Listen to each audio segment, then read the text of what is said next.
അദ്ദേഹത്തിന്റെ മൃതദേഹം സ്വവസതിയിലാണോ? അദ്ദേഹത്തോടൊപ്പം വർക്ക് ചെയ്ത ഒരുപാട് പേരുണ്ട്. എല്ലാവരും അങ്ങോട്ടേക്ക് എത്തുന്നുണ്ടോ?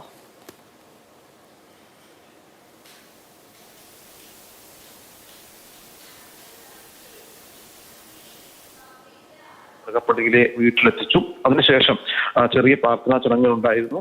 നിലവിൽ ഇപ്പോൾ ഇവിടെ ബന്ധുക്കളും മറ്റും ഒക്കെയാണ് ഉള്ളത്. സിനിമാ താരങ്ങളായിട്ടുള്ള സോഹൻ സീരിനാല്, അതോടൊപ്പം തന്നെ സംവിധായകൻ അജയ് വാസുദേവ് അടക്കമുള്ള ആളുകൾ ഇവിടെ എത്തിയിരുന്നു. രാത്രിയോടുകൂടി തന്നെ ആശുപത്രിയിൽ എത്തിയിരുന്നു. ആശുപത്രിയിൽ നിന്ന് വീട്ടിലെത്തിയ ശേഷം അവരെല്ലാം തന്നെ ഇവിടെയുണ്ട്. മറ്റ് നാട്ടുകാരും അതോടൊപ്പം തന്നെ ഈ മരണ വിവരം രാവിലെയോടുകൂടിയാണ് കൂടുതൽ പേര് അറിയുന്നത്. അതുകൊണ്ട് തന്നെ ഇങ്ങോട്ടേക്ക് രാവിലെ കൂടുതൽ ആളുകൾ എത്തും.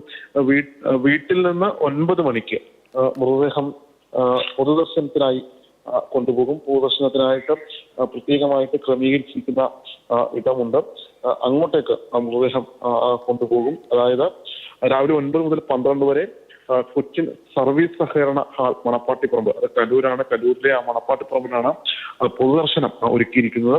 അതിനുശേഷം വൈകിട്ട് 4 മണിക്കാണ് ഖബറടക്കം തീരുമാനിച്ചിരിക്കുന്നത്. 4 മണിക്ക് പള്ളിയിൽ ജുമാ മസ്ജിദിൽ ഖബറടക്കം നടത്തും.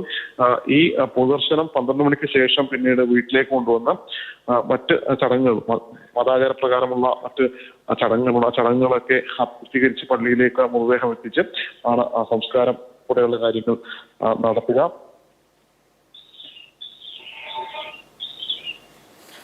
അങ്ങനെയാണ് ഇപ്പോൾ തീരുമാനിച്ചിരിക്കുന്നത്. ആന്തരിക രക്തസ്രാവത്തെ തുടർന്ന് ഈ മാസം 16-നായിരുന്നു അദ്ദേഹത്തെ ആശുപത്രിയിൽ പ്രവേശിപ്പിച്ചത്. രാവിലെ ഇടപ്പള്ളി BTS റോഡിലുള്ള സ്വവസതിയിലും തുടർന്ന് 9 മുതൽ 12 വരെ മണപ്പാട്ടിപ്പറമ്പ് കൊച്ചിൻ സഹകരണ ബാങ്ക് ഹാളിലും പൊതുദർശനം വയ്ക്കും. അതിനുശേഷം വൈകുന്നേരം 4 മണിയോടുകൂടി കലൂർ മുസ്ലിം ജമാഅത്ത് പള്ളിയിൽ സംസ്കാരവും നടക്കുമെന്നാണ് ശ്യാമപ്രസാദ് ഉത്തമൻ ഇപ്പോൾ പറഞ്ഞത്.